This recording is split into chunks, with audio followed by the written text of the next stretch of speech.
Ulangi lagi ya. Assalamualaikum warahmatullahi wabarakatuh. Waalaikumsalam.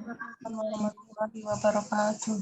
Terima kasih, alhamdulillah pada siang hari ini bisa bersilaturahmi dengan teman-teman semua mahasiswa PAI Fakultas Tarbiyah IAIN Bangka Belitung. Saya juga lulusan PAI dulu di Pondok. Ketemu lagi dengan teman-teman. Dan hari ini saya diberi kesempatan oleh Ustadz Subri, dosen Anda, untuk berbagi, sharing dengan Anda. Kalau ke kampus Anda, ke fakultas Anda, saya sudah berkali-kali. Anda sudah pernah ke rumahnya Bu Dekan di hutan? Sudah belum? Sudah, masih mati semua itunya suaranya. Robiah pernah ke rumah Bu Hadara di hutan belantara? Belum ya? Siapa yang sudah? Shirley sudah? Sapitri sudah? Rosita? Shelly? Ya, bagus sekali rumahnya ya. Di tengah hutan belantara. Pemberani betul ya. Baik, pada siang hari ini dan insya Allah kata Ustadz Subri kita akan luring nanti satu hari di Bangka Belitung untuk workshop pembuatan RPP. Tapi sebelum itu saya diminta dulu untuk berkenalan dengan Anda, sharing dengan Anda di mata kuliah apa ini? Perencanaan pembelajaran ya. Perencanaan pembelajaran. Marilah kita mulai teman-teman semua silaturahmi kita, sharing kita pada siang hari ini dengan bersama-sama melafalkan basmalah. Bismillahirrahmanirrahim. Oke, siapa ketua kelasnya di sini? Rivaldo. Ya, mohon kirim ke saya ya.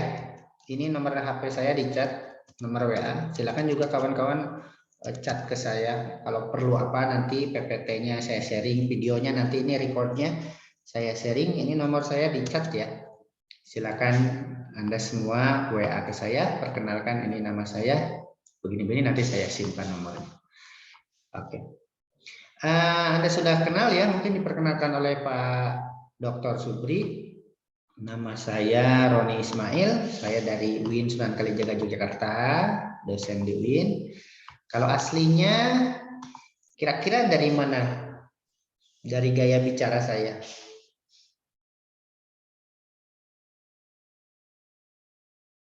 Halo? Jogja asli bukan? Yang on cam ada Rizky. Oh, perempuan semua ini. Rizky, Rosita, Shirley, Sapitri, Septa, Robia, Shelly, Rodiatun, Anissa. Baik, saya dari Garut, teman-teman, dari Jawa Barat ya. Tapi dosen di Jogja gitu. Saya sudah punya istri, sudah punya anak 4, jadi jangan naksir saya ya. Sudah. Baik, ada Sandra juga, apalagi Sandra, jangan sampai naksir. Baik teman-teman, saya diamanati oleh dosen Anda, senior saya, beliau di pondok ya, di Gontor, untuk berbagi dengan Anda tentang desain pembelajaran. Oke. Sebelum saya ke materi, mungkin ada sesuatu yang ingin Anda tanyakan dulu, silakan. Apa saja gitu? Ada?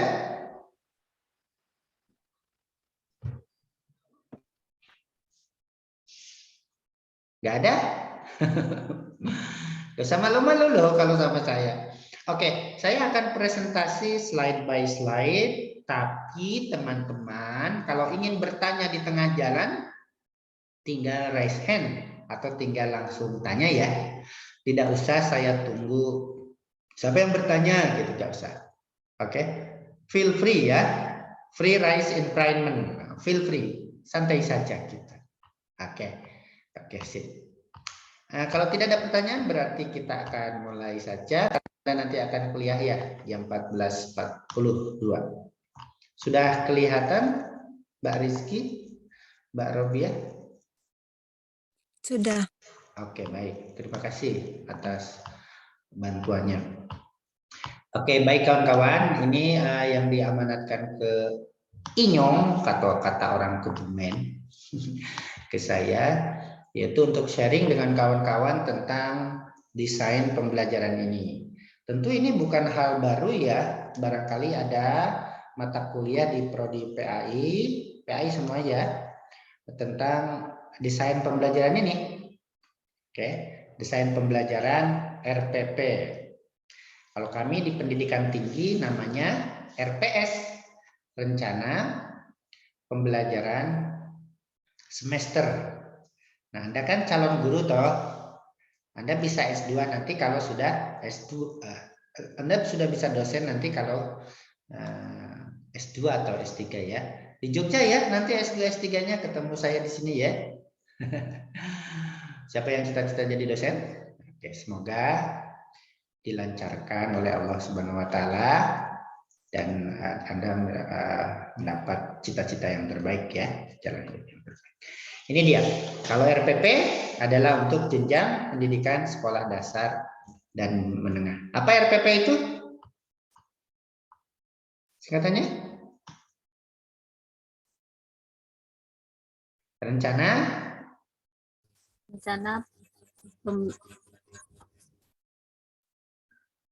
bukan Satpol PP ya. Rencana apa? Pelaksanaan pembelajaran. Oke, itu dia. Baik, teman-teman semua, kira-kira sewaktu teman-teman nanti jadi guru, kan ngampu mata kuliah PAI toh, bisa di SD, bisa di SMP, bisa di SMA, bisa di madrasah ibtidaiyah, bisa di madrasah sanawiyah, bisa di madrasah aliyah. Kira-kira unsur RPP itu apa yang harus Anda buat? Anda mau buat RPP nih, unsurnya apa saja?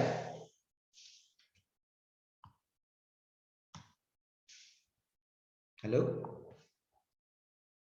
Apa saja unsur RPP ketika kita membuat RPP dalam sebuah desain pembelajaran?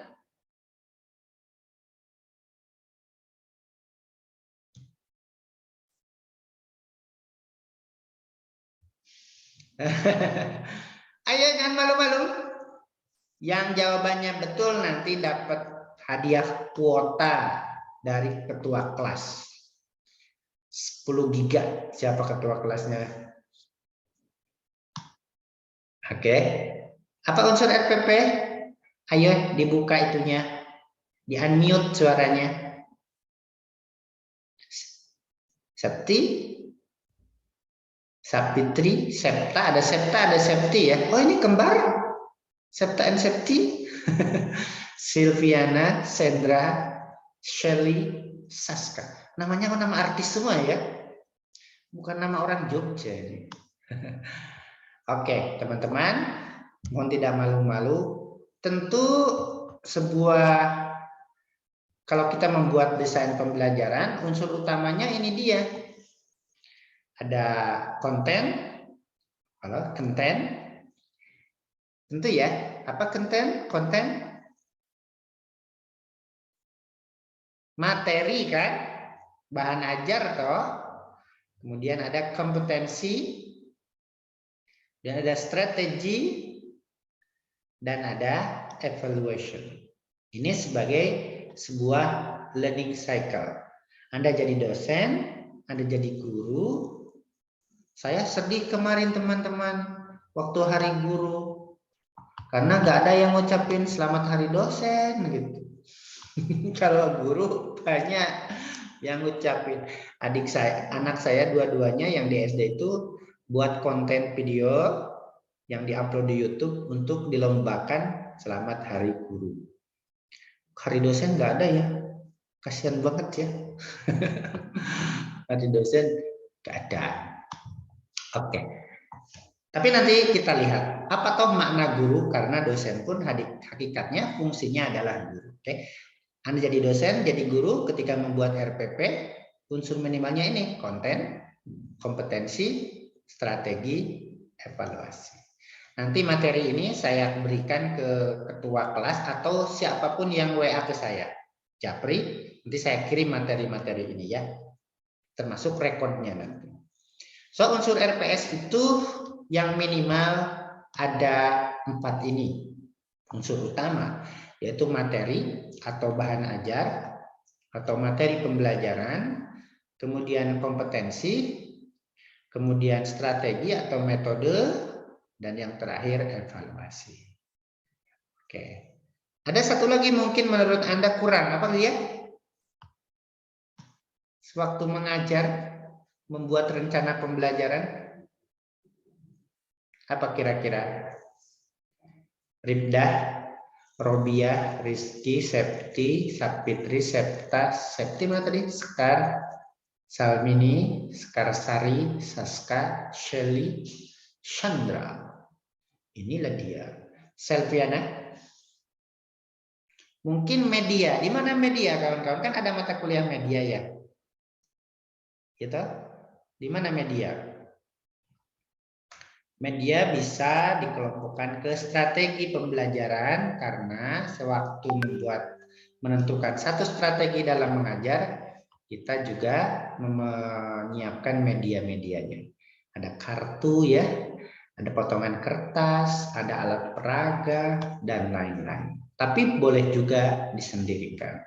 So ini dia ya materi unsur-unsur pokok sewaktu ada nanti membuat RPP. Insya Allah tanggal 9 sama 10 ya. Saya akan sharing dengan Anda 2 kelas datang ke Ambon, habis dari Ambon, datang ke Ambon, datang ke Petaling ya. Petaling apa Kace toh? Yang itu tepatnya? Petaling. Petaling ya. Kalau Jumatan kan ke Petaling sana agak jauh ya. Kalau saya Jumatan waktu di IAIN tuh. IAIN belum ada masjidnya ya. Nggak tahu sekarang. Oke. Ke Petaling sana mutar. Ada yang Jumatan 15 menit ya di Petaling tuh. Ada yang Jumatan 1 jam. Paketnya lain-lain di Petaling itu. Kalau jalan ke barat itu ke kota apa namanya? Muntuk. Muntuk ya? Mentok. Muntok. Muntok. Kota Muntok.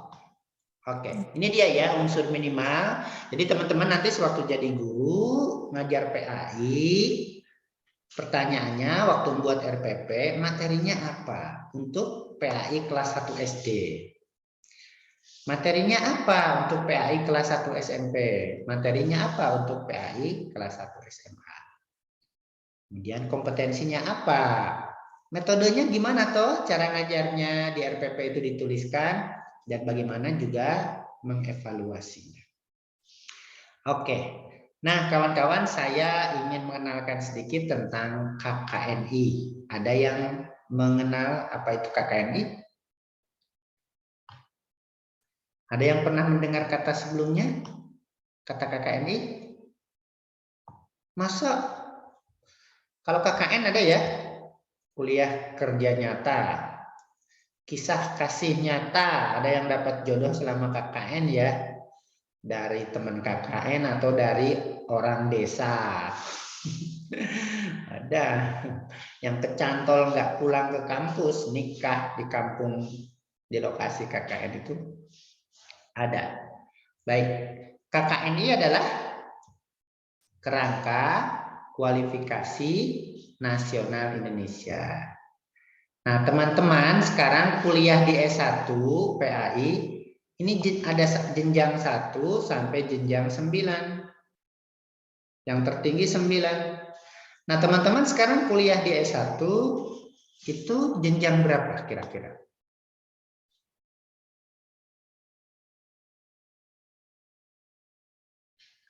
Semua tawadu ya.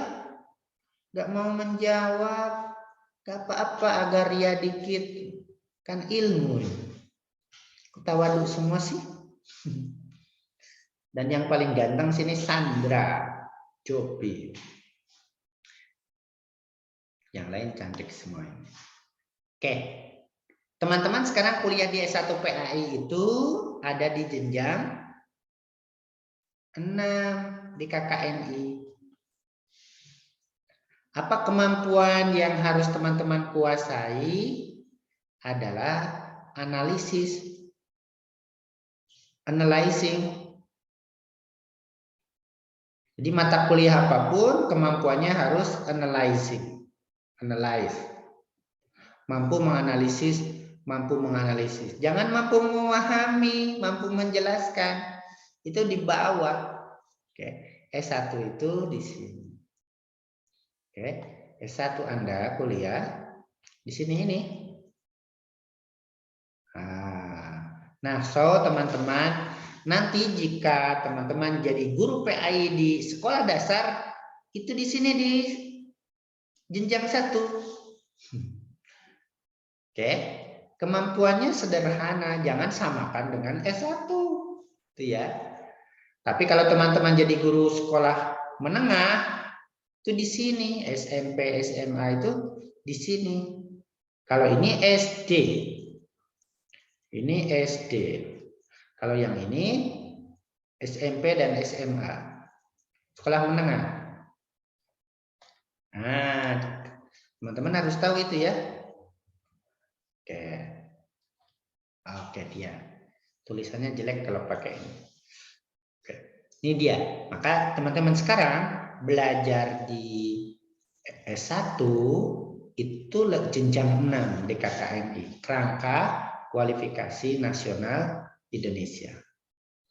Nanti kalau jadi guru SD di sini di KKNI ada kompetensinya. Oke. Kalau ada anak SD mengendarai motor, nabrak orang sampai mati, anak SD itu dipenjara enggak, teman-teman? Enggak. Siapa yang dipenjara? Orang tuanya. Karena kemampuan anak SD itu bertanggung jawab hanya pada dirinya sendiri. Jadi kalau teman-teman nanti sudah punya anak, atau sekarang yang sudah nikah punya anak, membolehkan anak SD, anaknya yang masih SD, mengendarai motor, itu sedang bersiap-siap memenjarakan dirinya sendiri kalau terjadi kecelakaan. Karena itu gak boleh dipenjara sampai usia 17 tahun. Sampai lulus SMA. SMA kelas 3. Oke. Itu dia. Itu sekilas ya. Maka nanti membuat RPP di RPP PAI di SMP sama di SMA dan di SD berbeda kemampuannya, materinya, kompetensinya. Oke. Nah, itu dia. Ini dia. Nah, sekarang kita akan masuk ke unsur RPP pertama, yaitu materi atau bahan ajar atau materi pembelajaran. Atau di pendidikan tinggi bahan kajian ya, kalau teman-teman terima RPS jadi dosen. Nah, teman-teman, selama ini dari dosen Anda di PAI IAIN Bangka Belitung, biasanya apa bentuk materi ajar, materi pembelajaran yang beliau berikan kepada Anda? Kira-kira apa? Misalnya dosennya bilang, teman-teman yang ngambil mata kuliah INYO, orang Kebumen ini, mata kuliah metodologi penelitian misalnya, materinya ini. Biasanya beliau sajikan dalam bentuk apa, teman-teman? Satu, gak usah malu-malu. Nggak akan disalahkan mereka, nggak usah takut. Satu, makalah. Pak Seska ya, dapat pulsa dari ketua kelas Seska. Apalagi? Seli? Hah? PowerPoint. Oke, Rizky, pasti itu ya. PPT. Apalagi Selfie mau jawab tadi? Sudah nyala? Apalagi kalian ini PAI pasti tahu jenis-jenis bahan ajar. Modul, Pak. Modul ya, seperti modul. Apalagi? Makalah, PPT, modul. Makalah berapa halaman ini?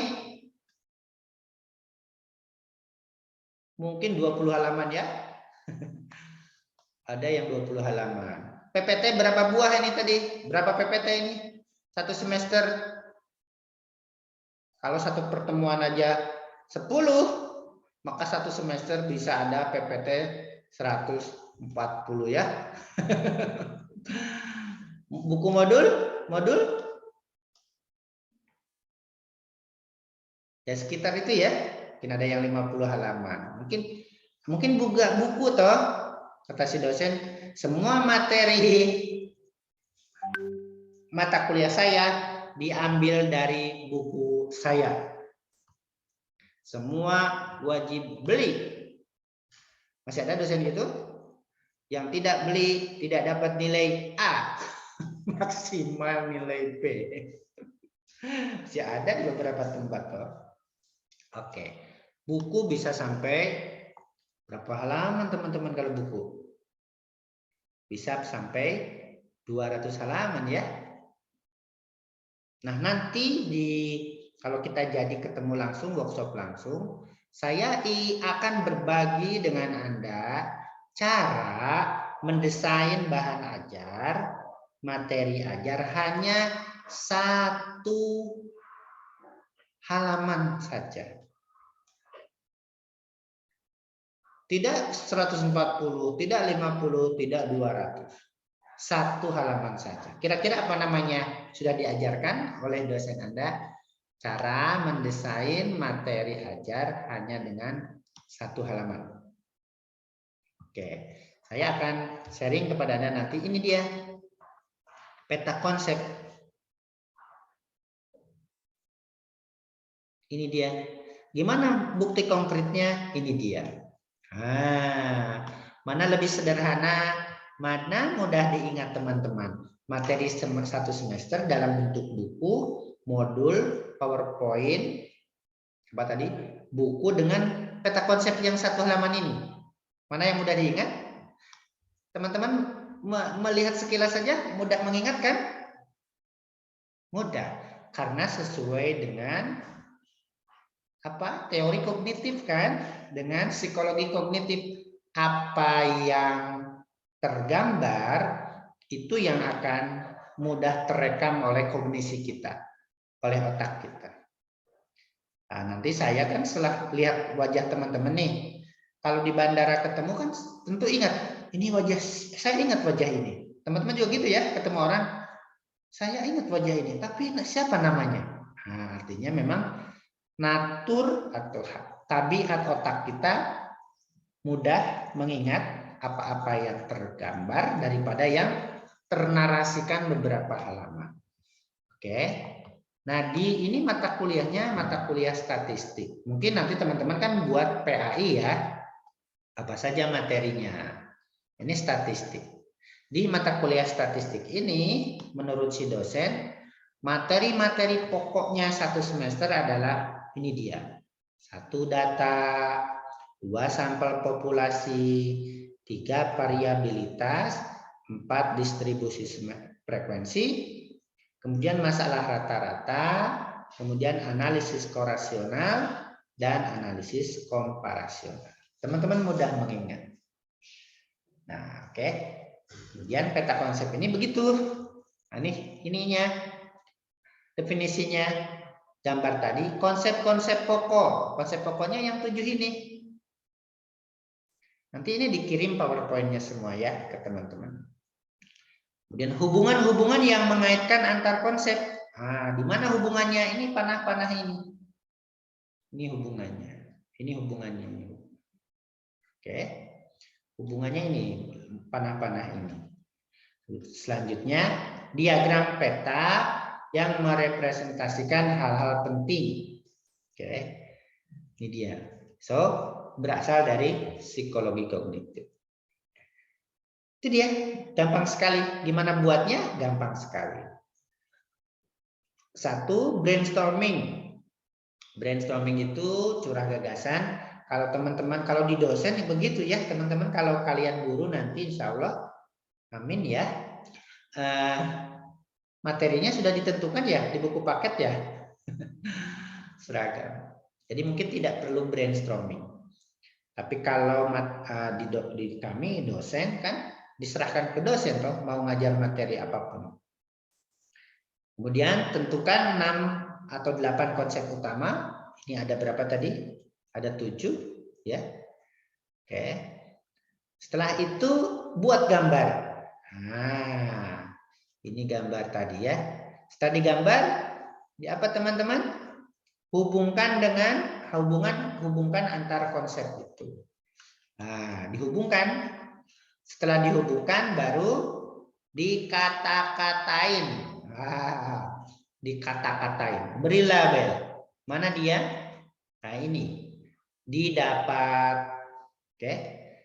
Bacanya jadi begini. Statistik membahas data.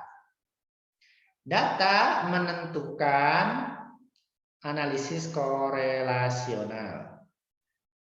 Sampel populasi didapat dari data.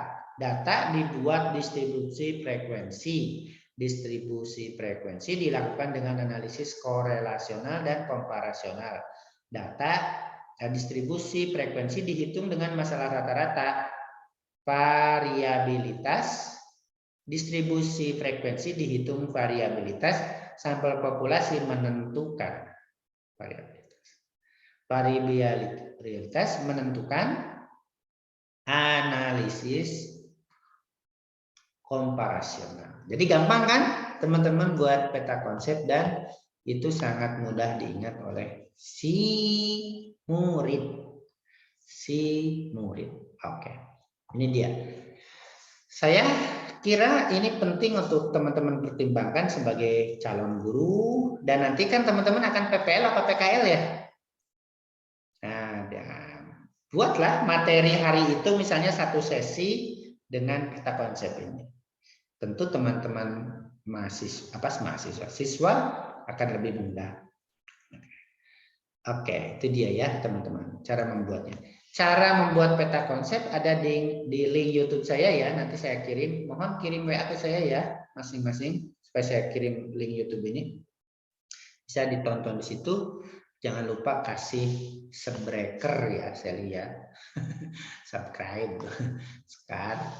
Rifdah nanti saya kirim Saskar, Salmi, Robia, Rosita, Robia, Septa. Septi mana hilang? Sapitri, kembaranmu mana? Septa, Rizky, Shirley dan lain-lain. Off-cam ya. Itu dia. Oke. Ada yang mirip-mirip dengan itu. Nah, ini peta konsep mata kuliah saya kalau teman-teman nanti kuliah dengan saya ya.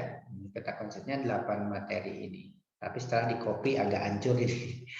Oke. Nah, itu dia ya. Ada yang mirip dengan peta konsep yaitu mind map sama flowchart. Nanti tidak usah diperdalam. Nah, sekarang kompetensi. Untuk desain materi ajar dalam bentuk peta konsep, mungkin ada pertanyaan, silakan. Nanti teman-teman kuliah lagi jam 14.40 ya? Oke. Iya, Pak. Ya. Silakan. Mana? Yang mau bertanya hilang lagi. Siapa tadi? Oh, tidak jadi. Terlalu, kata Bang Haji. Oke. Nanti kuliah jam 14.40 ya? Zoom apa tatap muka? Zoom ya? Zoom, Pak. Oke, berarti bisa dari satu Zoom ke Zoom yang lain. Oke, nanti kita usahakan selesai segera. Nah, sekarang desain kompetensi teman-teman. Oke, mohon tidak malu-malu untuk menjawab. Kaitannya dengan desain kompetensi. Dan kita akan merumuskan kompetensi itu di RPP kita. Kalau dosen di RPS-nya. Kira-kira teman-teman Apa makna gambar di bawah ini kaitannya dengan desain kompetensi RPP Anda yang mau dibuat? Ini ada seorang guru, bapak guru apa ibu guru di perempatan jalan. Ada penunjuk arah sana sini. Kira-kira apa makna gambar ini kaitannya dengan kompetensi, desain kompetensi? Kalau di perguruan tinggi apa capaian pembelajaran? Saya tunjuk aja karena enggak ada volunteer. Septa. Apa makna gambar itu Septa? Hilang Septa. Geser. Hidupkan suaranya. Masih mati. Septa sama Sapitri ini gandengan ya, itunya backgroundnya sama.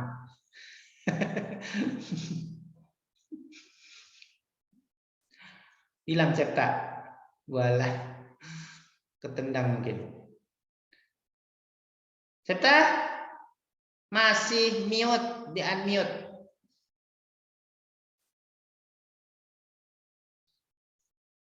Nggak jawab Septa ini. Salmini, apa makna gambar itu kaitannya dengan desain kompetensi di RPP kita? Menunjukkan arah kemana desain pembelajaran itu, Pak, mungkin. Menunjukkan arah ya, kemana desain pembelajaran itu. Terima kasih. Sapitri, yang backgroundnya sama dengan Septa. Ini di kelas yang sama kayaknya.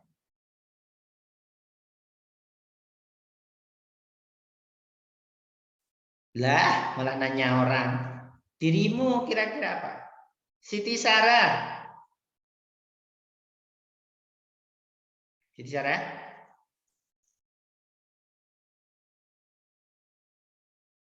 Kok tawadu semua ini ya? Siti Sarah, dengar suara saya? Sandra, Copi, Andriano. Apa mana gambar itu kaitannya dengan kompetensi mata pelajaran Anda yang akan dibuatkan RPP-nya? Sebagai penentu arah, Pak. Kompas. Penentu arah. Ya, terima kasih. Rofiah tinggi. Nah. Gimana Rofiah? Ini ada seorang guru yang masih bingung untuk mencari untuk mengarah tujuan ke kompetensi tadi. Masih bingung. Yang masih bingung ya. Sebagai guru gak boleh bingung Rofiah, masa guru bingung terus muridnya kayak mana? Selviana Septia ada? Hanya langit-langit doang kelihatannya. Ya. Apa mana gambar itu?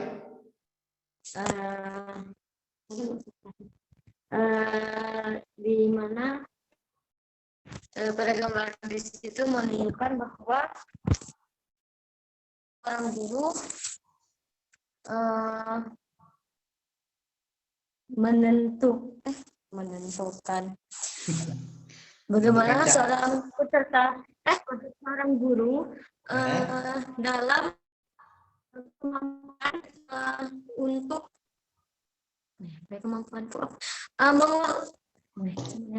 bentar Pak, aku gabung bahasa dulu.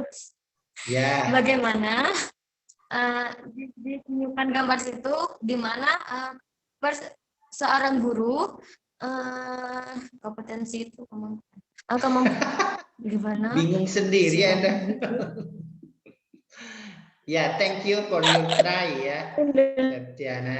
Ya, Saska. Siap-siap Ribdah Skarsari Shali. Roza.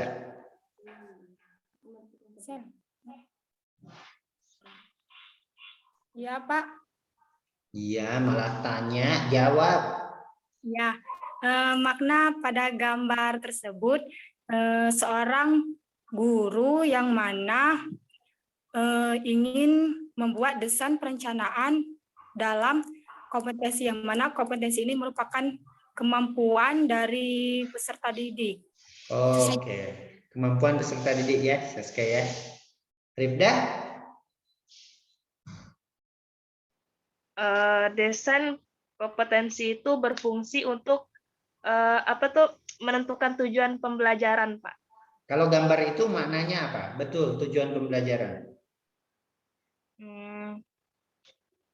Seorang dosen atau guru yang sedang menentukan apa ya? Calon suami. Bukan. Bagus ya, makasih Rifda. Yap. Skarsari?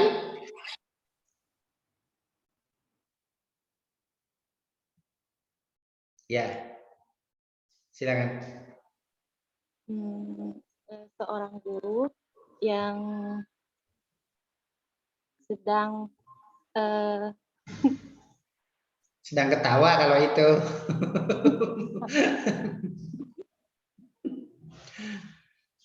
Sedang apa gurunya? sedang menentukan ke arah mana tujuan dia. Tujuan dia mau ke Petaling apa mau ke Muntok atau mau ke Pangkal Pinang apa mau ke mana itu yang bisa renang itu, pantai mana itu? Yang bisa beli ikan? Daerah sebelah mana itu? Shelly, apa mana gambar itu kaitannya dengan kompetensi? Terakhir Roza, siap-siap.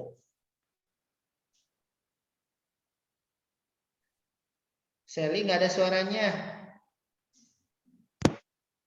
Pak, ya. di gambar itu kan seorang guru atau dosen yang mencari arah tujuan. Jika dikaitkan dengan kompetensi pembelajaran, yaitu menentukan tujuan pembelajaran itu ke arahnya mau kemana. Oke. Gitu, Pak. Arahnya kemana? Mata kuliah PAI ini arahnya kemana gitu ya? Ya. Oh. Apa itu lagunya? Kemana tujuan kita? Gimana lagunya? Lupa. Mana Roza hilang? Waktunya ditanya hilang. Oh ini Roza Della sebelah kiri. Terima kasih, Shelly. Roza? Ya Pak, jadi itu menunjukkan seorang pendidik yang melihat arah kemana tujuan dari pencapaian kompetensi peserta didik itu sendiri. Apakah ke ranah kognitif, afektif, maupun motorik. Baiklah, mungkin hanya itu Pak. Terima kasih. Assalamualaikum warahmatullahi wabarakatuh. Gitu ya. Bagus ya, semua jawabannya saling melengkapi. Oke. Ini seorang guru. Kalau dari kepalanya ini Pak Guru ya.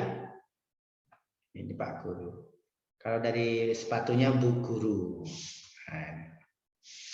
Oke, kira-kira dalam ininya apa dalam tasnya ini? Materi ajar toh? Buku-buku, peta konsep, ringkasan, modul tadi. Nah, jawaban yang kami tunggu semua sudah betul ya, saling melengkapi. Itulah perlunya gotong royong ya. Itulah perlunya gotong royong. Jawaban yang diinginkan ini. Siswa bisa atau mampu apa jika lulus dari suatu mata kuliah atau mata pelajaran selama 1 semester? Tentu mata kuliahnya PAI. Tadi teman-teman bilang apa? Tujuan pembelajaran ya. Roja bilang ada ranah kognitif, afektif, psikomotor. Yang enggak semua melibatkan aspek psikomotor kan teman-teman? Kecuali mata kuliah PJOK kan? Masa matematika lari-lari, gerak-gerak kaki? Enggak. Sesuai dengan karakter mata pelajaran atau mata kuliah. Yang pasti kognitif pasti ya, afektif pasti, tapi psikomotor tidak semua mata kuliah. Kalau praktik sholat ya, praktik memandikan mayat ya, dibawa dulu mayatnya ke kuburan toh, terus dimandikan, psikomotornya itu dia. Oke. Nah teman-teman begitu dia. Nah istilah-istilah. Nah sebelum merumuskan ada kompetensi inti ya teman-teman, ada kompetensi dasar kan, ada indikator kan.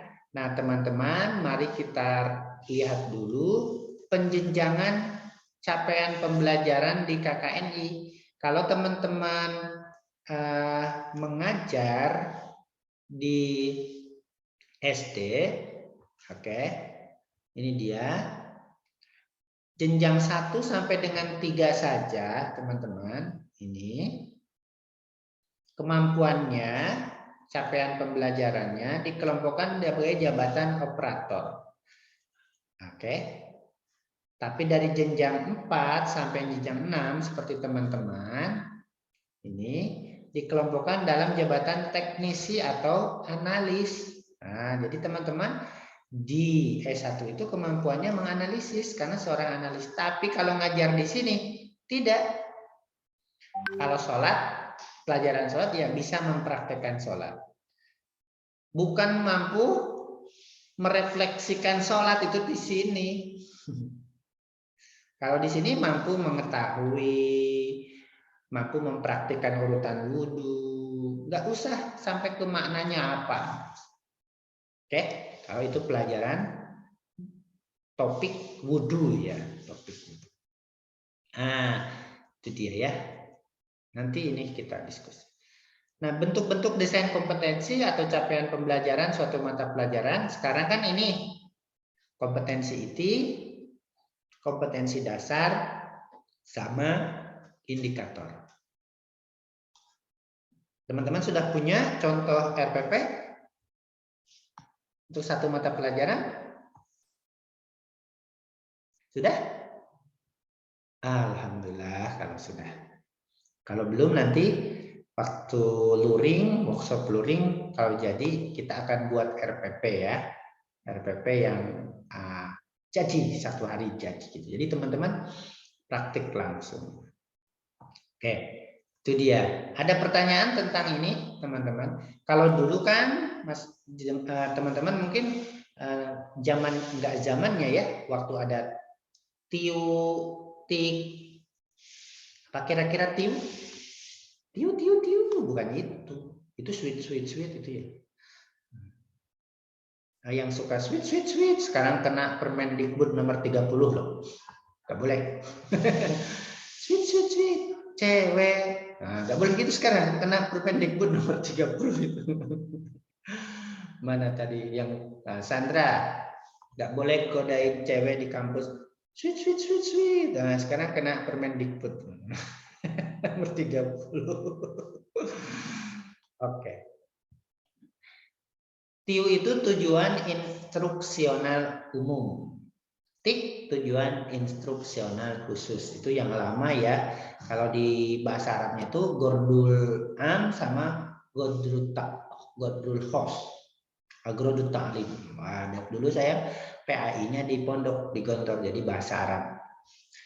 Ilmu tarbiyahnya bahasa Arab. Oke, setelah itu ganti istilah SK sama KD. Apa SK? Standar kompetensi ya, Reza, betul. Kalau KD? Kompetensi dasar. Bukan Krisdayanti. Kompetensi dasar ya, kompetensi dasar. Nah, sekarang di RPP itu istilah kompetensi itu 3 itu. Oke. Tapi kalau di RPS teman-teman, di dosen bukan itu, bukan ini. Bukan ini. Kalau di dosen di RPS istilahnya CPMK. Capaian pembelajaran lulusan mata kuliah. KD-nya, kompetensi dasarnya, namanya sub CPMK. Nah, beda ya. Oke, teman-teman cita-citanya jadi guru apa jadi dosen? Kalau jadi guru sudah bisa lulus dari PAI.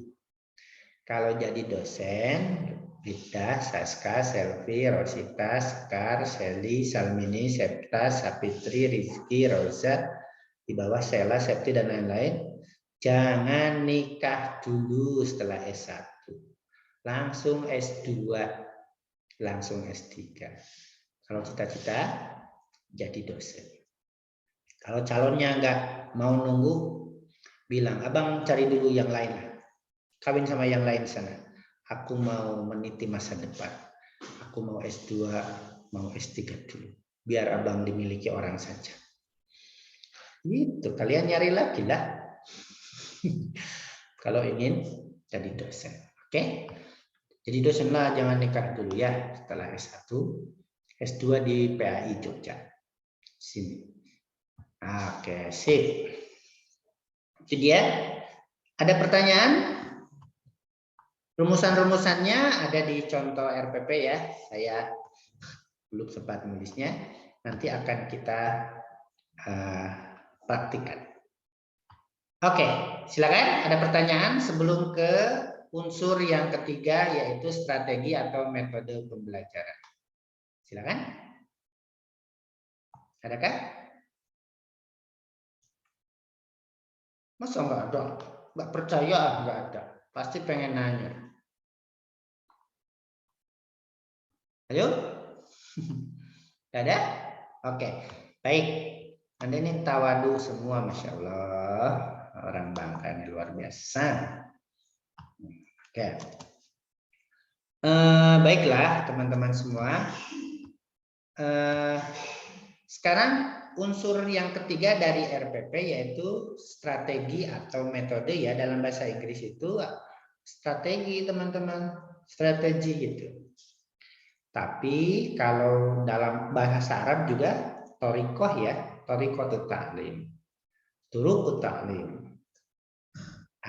Teman-teman, strategi pembelajaran ini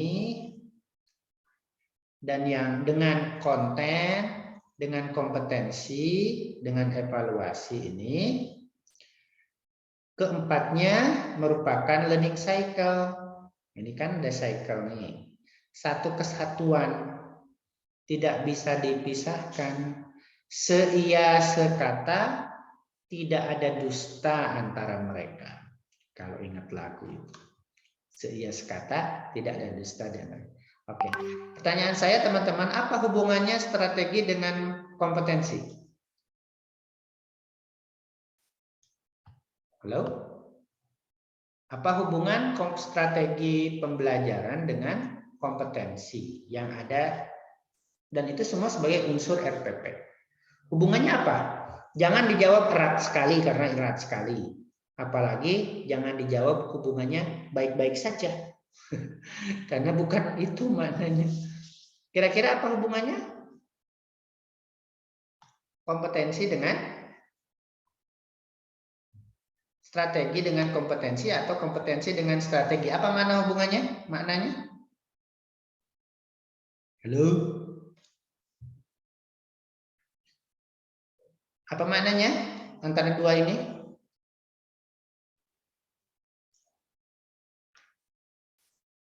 Halo? Sebagai kegiatan dalam merencanakan, Pak. Gimana, Saska? Hubungannya antara keduanya?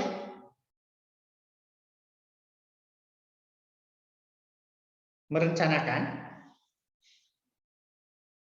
Apa teman-teman yang teman-teman kenal dengan strategi apa? Besok mau ini loh, mau PKL kan semua tuh di kelas sekolah-sekolah tuh, saya tahu dari kelas umumnya. Dan kalian akan diserahkan satu mata pelajaran di sekolah itu kan? Mengajar real teaching, bukan micro teaching. Oh, menarik itu, micro teaching itu. Ngajar sungguhan. Oke, maknanya adalah strategi itu adalah instrumen untuk memastikan pencapaian kompetensi kan? Oke, jadi kalau kemampuannya siswa mampu berenang di lautan Bangka, mampu berenang ya, olahraga, maka strateginya apa? Praktek toh? Gak mungkin ceramah toh? Oh, haram itu.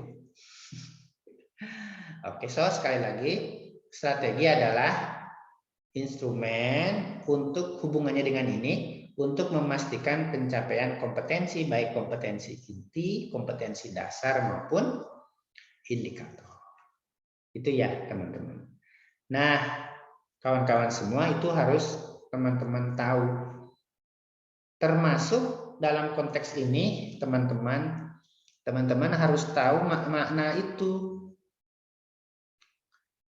Makna itu. Oke. Oke. Nanti akan saya kaitannya dengan strategi, saya ingin sharing ke teman-teman makna guru sekalian. Nah, sebelum itu teman-teman ini peraturan di Permen Dikbud RI tentang standar proses pembelajaran. Ya, tentang standar proses pembelajaran. Teman-teman nanti PKL atau PPL dan jadi guru sesungguhnya, ngajar itu harus kayak mana menurut peraturan ini? Tentang standar proses pendidikan dasar dan menengah. Ada aturannya. Besok waktu PPL harus ingat ini. 1, proses pembelajaran itu, strategi itu harus interaktif. Jadi nggak boleh ceramah nih. Oke, melibatkan siswa. Walaupun daring gini, saya coba tanya teman-teman terus toh, supaya interaktif semaksimal mungkin. Walaupun teman-teman tawadu semua, orang bangka ini berakhlakul karimah semua, kalau ditanya tawadu semua. Harus inspiratif. Menginspirasi siswa atau mahasiswa. Oke, jangan lusuh pakaiannya. Harus ketika proses pembelajaran memberi inspirasi. Jangan mengeluh ke siswa, saya lagi sakit, saya lagi habis dimarahi ibu kos. Jangan cerita di depan kelas, tapi cerita proses-proses yang inspiratif. Menyenangkan, nggak boleh galak, nggak boleh serem. Oke? Menantang. Bukan menantang siswa, ayo gelut, bukan. Tapi memberi tugas-tugas atau proses pembelajaran yang merangsang mahasiswa, yang challenging ya, yang challenging. Oke, ada hal-hal baru gitu. Dengan materi lama, tetapi proses pembelajarannya tetap menantang. Oke, saya kalau ngajar itu walaupun daring, teman-teman ada saja tugasnya. Dibuat ringkasannya itu dibuat peta konsep lah, dibuat mind map lah, ada instrumen penuntun lah, padahal daring. Jadi saya nggak banyak ngomong sama Anda aja yang banyak ngomongin. Dan memberi peserta didik, memotivasi peserta didik berpartisipasi aktif ya teman-teman semua. Kemudian memberi ruang yang cukup bagi prakarsa praktek. Nggak boleh dosen guru ngomong terus. Kreatif dan kemandirian siswa sesuai dengan bakat dan minatnya. Oke, itu dia waktu mengajar besok di PKL, PPL. Nah, saya akan sharing ke Anda itu ya, bagaimana mengajar di kelas dengan interaktif. Gitu. Oke, nah itu nanti dipraktekkan kalau luring ya. Nah, kalau di perguruan tinggi ini, dosen Anda itu sekarang di PAI harus ini berpusat pada mahasiswa kolaboratif, efektif, tematik, kontekstual, saintifik, integratif. Karena itu holistik ya. Holistik dan interaktif sama. Karena itu teman-teman, dengan ini berarti proses pembelajaran itu baik guru dan dosen harus pembelajaran aktif. Haram ceramah. Haram. Mamnu. Cidan, mamnu qat'an. Karena aturannya harus interaktif, harus inspiratif dan lain-lain itu ya, teman-teman. Oke, haram ceramah ya, haram ceramah itu menurut Rawahu Roni Ismail. Oke. Oke, mengapa haram ceramah? Ya, ini ada argumen-argumen ya. Daya tahan siswa terbatas, mudah terganggu oleh hal visual. Kalau dosen-dosen Anda di kelas sekarang di PAI ngomong terus, Anda itu konsentrasinya ke apa yang diomongkan, apa ke hal lain. Misalnya bajunya bagus ya ini si ibu guru ya. Ini tasnya matching, lipstiknya, jilbabnya. Ini belinya all shop apa kredit ya. Itu secara kognitif begitu, lebih dari 7 menit teman-teman nggak dengar lagi omongan dosen, ke jilbabnya, ke tasnya, karena tergantung. Itulah yang teorinya begitu kan, kenyataannya. Oke, nah nanti ini kan kita ketemu ya. Mengapa harus pembelajaran aktif? Kok repot? Nah ini yang belajar yang bagus ini kan ini. What I do, apa yang dikerjakan, diberi tugas, praktek, I understand. What I see, I remember. Kalau dengan gambar baru lihat. What I hear, kalau yang ngomong terus, I forget. Gitu? Betul ya? Ya, ini Silverman. Belajar yang bagus itu ini. What I teach to another, I master. Oke. Kalau Anda ada teman minta dijelaskan, jelaskan. Itu justru membuat Anda lebih master, lebih paham. Oke, di bawahnya what I hear, see, discuss, do, and do, I acquire knowledge and skill. Ya. Yang paling bawah tetap ini, what I hear, I forget. Jadi saya sebetulnya kalau ini banyak ngomong kepada teman-teman, sebetulnya saya bersiap-siap diri dilupakan banyak hal oleh teman-teman ini ya. Teman-teman. Mudah-mudahan dengan bantuan tulisan ini coret-coret itu dia. Teorinya people talk 100 sampai 200 word per menit loh teman-teman. Oke, tetapi bagaimana orang melupakan lebih cepat ya? People listen 50 sampai, tapi setengahnya loh yang didengar ini. Dengarnya dari apa yang dikatakan. Nah, itu dia. Nah, kawan-kawan semua, mengapa juga kita harus pembelajaran aktif? Karena siswa teman-teman nanti, teman-teman pun semua di sini, kalau saya kasih instrumen bagaimana tipe pembelajarnya, visual, apa auditory, apa kinestetik, maka akan terbagi dengan ini. Visual learner itu orang belajar dengan melihat ya, auditory itu dengan mendengar, kalau kinestetik dengan input. Apa buktinya teman-teman di Zoom ini? Ada tadi saya lihat, saya bilang nanti PowerPoint-nya akan saya bagikan. Tapi tadi saya lihat ada yang nulis terus. Gak usah disalahkan. Salimi kayaknya. Teman-teman yang lain gak usah menyalahkan muridnya. Kalau dibilang jangan ditulis dulu, nanti akan ibu kasih bukunya, tapi dia tetap nulis. Jangan diserahkan, jangan dimarahi. Mengapa? Karena dia tipe pembelajar kinesthetic learner. Dia harus nulis, dia harus praktik dia. Kalau enggak, lupa. Teman-teman juga jangan marah kalau nanti jadi dosen digambar oleh mahasiswanya. Karena teman-teman terlalu banyak ngomong di kelas, itu adalah mereka adalah tipe pembelajar ini visual. Mereka nggak suka diomongi banyak-banyak. Harus teman-teman coret-coret di papan tulis, ada PowerPoint bergambar, karena dia visual learners. Gitu ya, kawan-kawan. Itu juga ya ada link YouTube saya untuk mengetahui teman-teman ini tipe pembelajar visual, auditory atau kinestetik. Silakan WA ke saya nanti ya, nanti saya kasih linknya. Oke, ini dia teori pembelajaran guru sebagai apa nantilah kalau ketemu. Nah, itu dia teman-teman. So, sekali lagi sebagai guru, teman-teman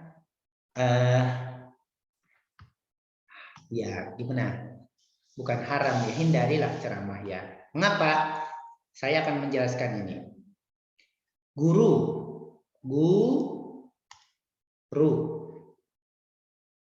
Guru dari bahasa apa teman-teman? Di sini ada strategi dari bahasa Latin. Stratogo. Stratogo. Siswa dari bahasa Arab. Murid. Oke, ini saripatinya. Guru dari bahasa apa, teman-teman? Di Batak, apa di Batak? Tuan guru ya? Guru tak? Apa di Makassar guru tak? Di Parepare, Sulawesi Tengah, Sulawesi Utara, Andre guru. Di Nusa Tenggara, Tuan guru. Di Natuna, guru. Di Jepang, guru. Di Malaysia, cek, guru. Di Jawa juga guru. Jadi guru itu bukan bahasa Jawa toh. Guru itu bahasa Sinhala, bahasa Sanskerta, bahasa India. Apa makna gu? Gu itu maknanya ini dia. Az-zuluma.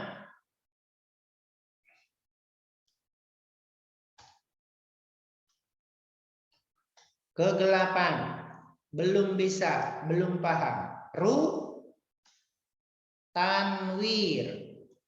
Enlightenment, pencerahan. So, guru adalah sosok, dosen adalah sosok yang memungkinkan merubah siswa dari gu menjadi ru. Dari jahil ke pinter. Dari belum bisa, zulumat menjadi bisa. Dari belum paham menjadi paham. Dari belum berakhlak menjadi berakhlak. Gitu fungsi guru itu, memungkinkan murid. Apa murid? Dari aroda yuridu, sosok yang menginginkan kan? Apa yang dia diinginkan oleh murid? Berubah dari azulumat menjadi tanwir. Dari belum pinter menjadi pinter. Dari belum paham menjadi paham. Itu yang diinginkan si murid. Stratogo, itu dari bahasa Latin. Artinya panglima perang. Apa yang dipikirkan oleh seorang panglima perang? Menang. Bukan mengatur strategi, menang. Gimana perang ini menang? Oke. Menang. Apa kemenangan si guru? Berubahnya si murid dari gu menjadi ru. Nah, mohon diingat-ingat ini dari saya. Guru itu mananya dari bahasa Sinhala, Sanskerta, India bagian bawah tuh, Sri Lanka apa ya itu? Yang perang telur sampai sekarang, etnik apa itu? Boko Haram apa itu? Nah, dari bahasa situ guru, azlumat ke tanwir, pencerah guru. Jangan sampai kebalik. Dari murid sebelumnya sopan jadi tidak sopan. Rugu. Oke, itu ya teman-teman. So, fungsi kita itu mulia sekali sebagai guru, sebagai dosen. Mungkin uangnya sedikit ya. Tidak sebanyak anggota DPR. Tapi pahalanya luar biasa, itu bisa mengalir sampai kita meninggal pun. Karena pencerah toh. Amal jariah kan? Pencerah toh. Dari gu menjadi ru. Oke, waktunya semakin 15 menit lagi. Itu dia ya. Ada pertanyaan? Izin bertanya, Pak. Ya, Salmini bertanya, silakan. Terima kasih atas kesempatannya, Pak. Di sini saya ingin bertanya, kalau Di sini saya ingin menjawab. Saya ingin bertanya, kalau anak hiperaktif dan lambat dalam memahami pelajaran, bagaimana cara membuat strategi dan metode pembelajarannya yang menarik untuknya, Pak? Oke. Pasti siswa kita itu selain beragam dengan potensi belajarnya tadi yang auditory, kinestetik dan lain-lain, ada juga siswa dengan tipe-tipe seperti Salmini sebutkan. Tentu sebagai guru kita tahu kan di kelas itu 2-3 pertemuan saya sebagai dosen sudah tahu 2/3 pertemuan mahasiswa-mahasiswa potensial di kelas itu tahu. Maka ada berbagai strategi Salmini dan teman-teman yang lain ya. Ada misalnya yang belajar yang collaborative learning. Modelnya collaborative learning bisa jigsaw, bisa group to group exchange ya. Jadi misalnya kelompok itu 3 orang atau 4 orang satu kelompok, ada 4, maka yang 4 ini ambil satu yang pinter, satu yang Salmini bilang lamban, satu yang apa, satu yang apa. Itu kalau berempat. Tapi ada lagi strategi yang efektif banget Salmini dan teman-teman yang lain, namanya the power of 2. Bukan the power of love, the power of 2. Artinya, misalnya kalau kelas ini, saya kan tahu nih yang potensinya bukan bodoh ya, jangan sekali-kali mengatakan murid kita bodoh. Tetapi ada yang belajarnya lambat, ada yang cepat, karena kemampuan kognisinya begitu. Misalnya kalau saya pakai the power of 2, saya tahu yang menonjol itu Ripda. Maaf ya, Sandra, saya beri contoh saja ini. Misalnya Sandra ini yang lamban, kan tahu sebagai dosen, maka Sandra saya pasangkan dengan Ripda berdua supaya diskusi. Kan tadi toh, what I teach to another, I master kan. Roza saya kelompokkan dengan Skarsari, Septa dengan Salmini, Sapitri dengan Saska, berdua gitu berdiskusi. Nah itu contoh yang kedua. Ada lagi strategi lain. Jigsaw learning, jigsaw, pokoknya nanti ketemu deh di sana kita praktekkan strategi-strategi itu ya. Jadi gitu ya, sebagai guru, saya sebagai dosen pun jangan tidak haram bagi saya mengatakan, oh ini mahasiswa bodoh. Enggak, dia pinter untuk dirinya sendiri pinter ya, karena kita bandingkan dengan yang lain, jadilah ada judge seperti yang itu yang tidak adil ya. Ada ya dosen juga kadang bodoh. Ada juga boleh. Menurut dia pinter dengan kapasitas itu kan. Ya toh. Itu ya Salmini, ada the power of 2 dikelompokkan, ada group to group exchange, ada jigsaw, ada kelompok bertiga nanti agak apa. Menarik gitu. Nanti kita praktekkan kalau saya jadi tanggal 9-10 katanya kalau jadi. Oke, itu dia kawan-kawan. Tanya lain? Oke, lanjut ya.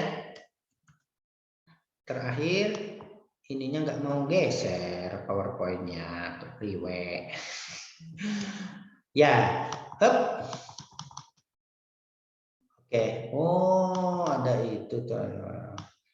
Coret-coret saya. Baik teman-teman, itu dia pokoknya pikiran teman-teman nanti mindsetnya kalau ngajar pembelajaran aktif ya teman-teman. Oke, bagaimana pembelajaran aktif? Wah, nanti kita praktek ya sewaktu membuat RPP. Oke. Nah, sekarang evaluasi yang terakhir, terminal terakhir teman-teman, karena teman-teman mau kuliah. Ini dia. Evaluasi itu untuk apa teman-teman? Kalau tadi strategi itu untuk mendukung pencapaian kompetensi. Kalau evaluasi untuk apa kawan-kawan? Terutama mengetahui berhasil tidaknya seorang guru itu mendidik serta didiknya, Pak. Iya, kalau lebih sederhana lagi itu besar sekali Roza, betul. Evaluasi itu untuk berhasil atau tidaknya. Siapa yang berhasil? Siswa. Evaluasi itu untuk mengukur kompetensi siswa kan? Yang harus berubah di kelas itu kan siswa toh? Dari gu menjadi ru toh? Kalau gurunya sudah pinter kan? Dosennya sudah pinter kan? Yang harus berubah adalah murid atau mahasiswa. Maka evaluasi itu adalah instrumen, bisa tes non tes kan? Sudah belajar evaluasi pembelajaran ya, ada mata kuliahnya. Nah, untuk melihat pencapaian kompetensi ini. Kalau ini strategi untuk memastikan, mendukung, kalau evaluasi untuk mengukur. Apakah sudah? Jadi dosen, guru harus sedih kalau siswanya nilainya jelek-jelek. Tapi pernah juga ada dosen yang bilang ke saya, senang aku ujian kali ini. Kenapa Pak? Aku senang sekali. Mahasiswaku pada nggak bisa jawab. Rasain. Loh, piye? Kata orang ini. Harusnya kan sedih kita sebagai dosen, sebagai guru kalau mahasiswa kita atau siswa kita tidak bisa menjawab evaluasi kan? Artinya kita tidak berhasil kan? Artinya kita gagal.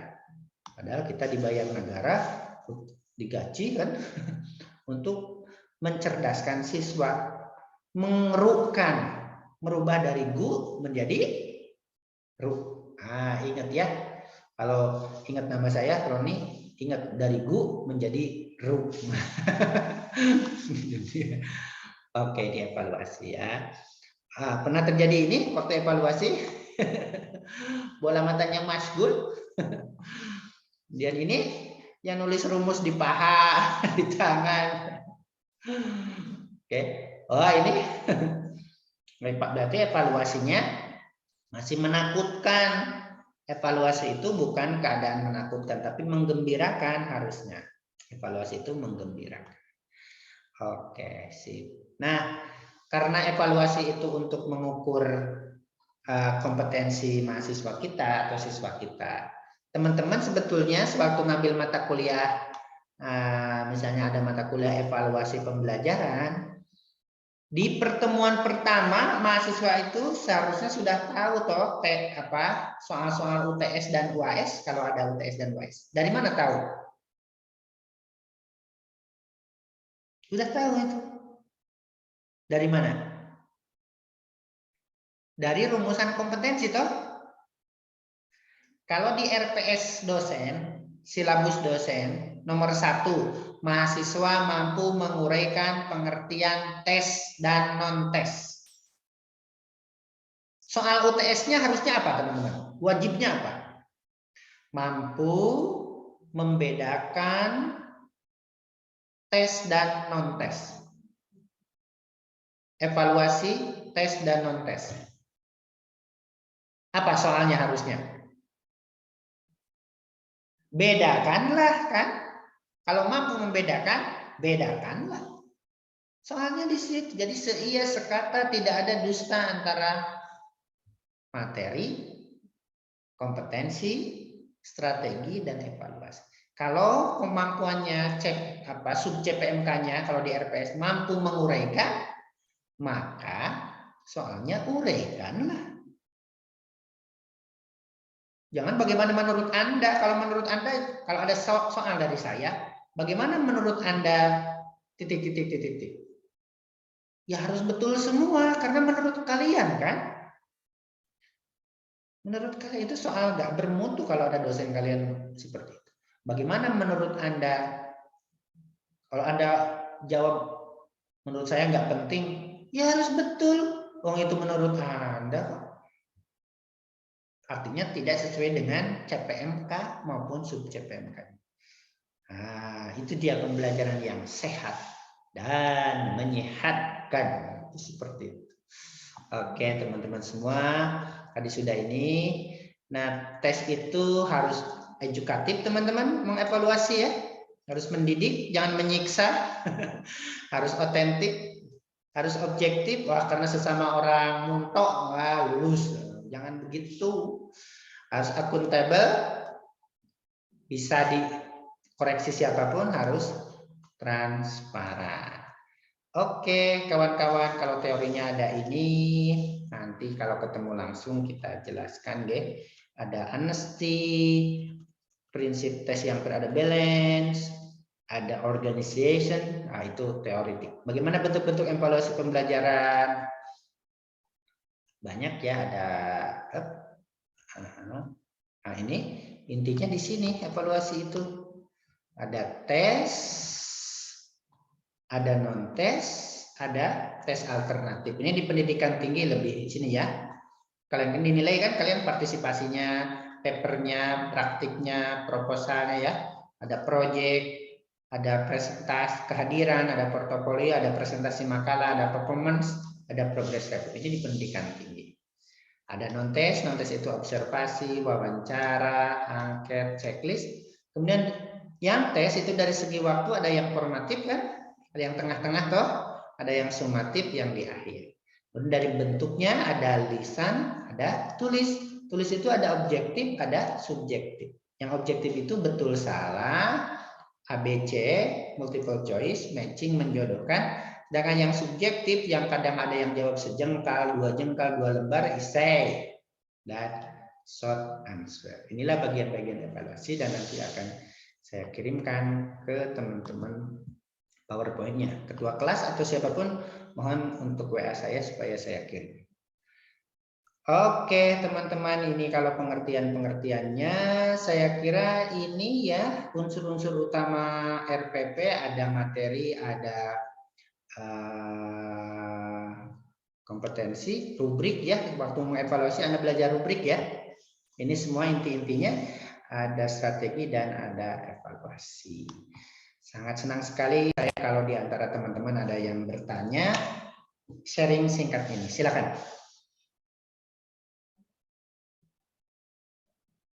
Roza kayaknya mau nanya, silakan Roza. Baik Pak, bagaimana kalau seorang calon guru itu passionnya tidak mampu membuat pembelajaran yang menarik gitu. Terus apa strateginya ya, kiatnya? Iya Pak.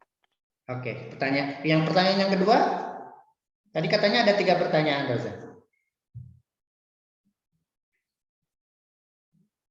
Satu dulu. Oke, gimana toh kalau guru tidak fashion baju ya? Atau passion hobi, ada fashion, ada passion kan? Okay. Pakai P, Pak. Passion ya, kan itu sejenis hobi ya, passion itu kan. Saya kan passionnya selain dosen trainer Roza, jadi kemana-mana memberi trainer. Memang teman-teman ya ada ya guru yang passionnya bukan jadi guru kan. Misalnya ada orang tuanya kaya gitu disekolahkan di pendidikan dan dia jadi guru. Padahal passionnya bisnis. Menurut saya ya ekstrimnya tinggalkan kalau nggak passionnya guru daripada tersiksa ya. Tapi sebagai pembelajar dan sebagai dosen tentu saya akan mengatakan berproses.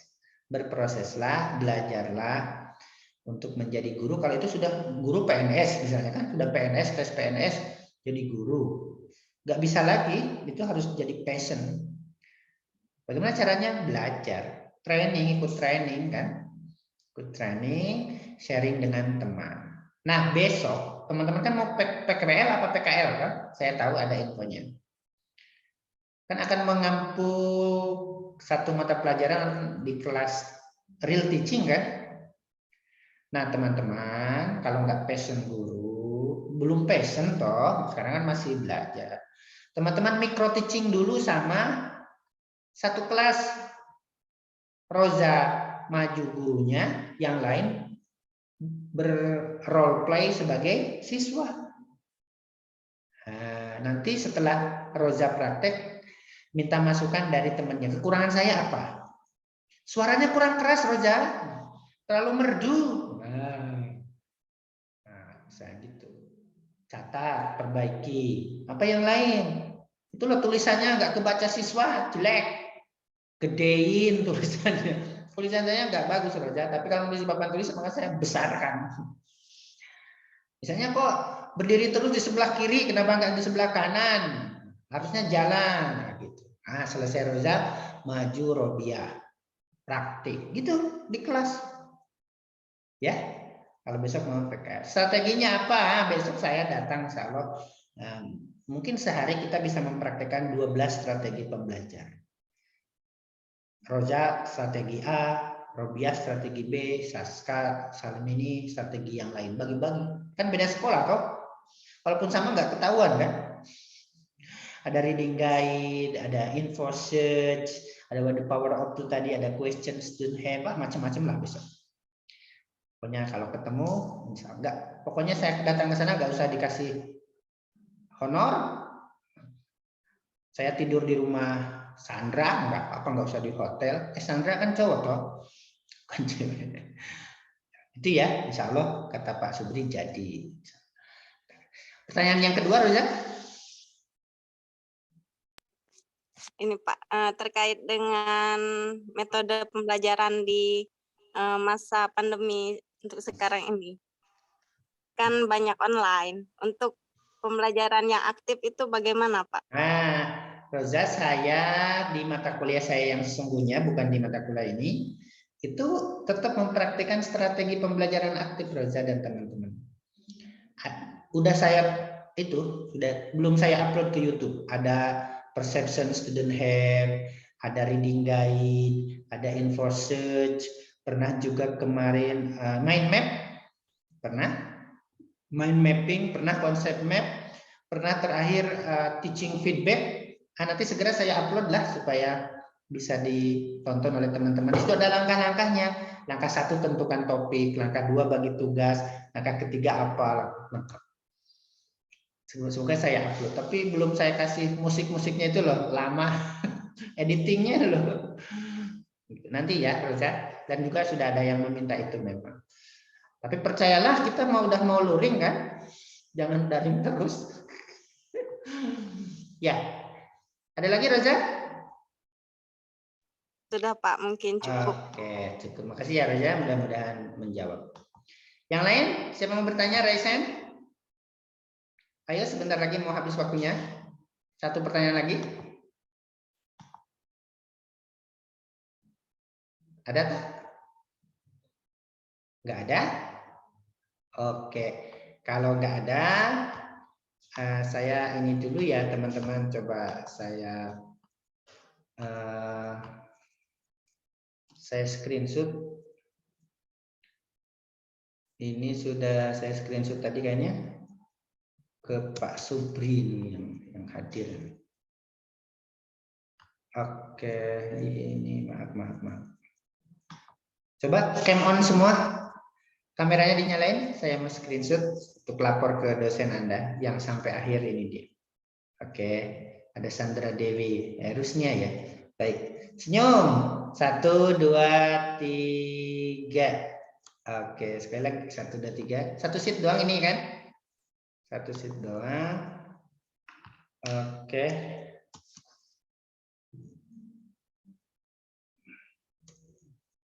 Ya, baik teman-teman, kalau tidak ada pertanyaan karena teman-teman juga ada kuliah lainnya ya setelah ini. Mudah-mudahan yang sedikit ini ada manfaatnya buat teman-teman semua, mudah-mudahan ya. Nah, ya minimal bermanfaat buat diri saya sendiri kalau teman-teman tapi ya adalah sedikit ya. Terima kasih ya teman-teman. Mohon maaf atas banyak kekurangan, keterbatasan. Insya Allah kita bertemu luring Desember awal. Insya Allah kalau tidak ada halangan apapun. Terima kasih sekali lagi. Marilah kita tutup silaturahmi kita pada siang ini dengan bersama-sama melafalkan hamdalah. Alhamdulillahirrahmanirrahim. Assalamualaikum warahmatullahi wabarakatuh. Waalaikumsalam.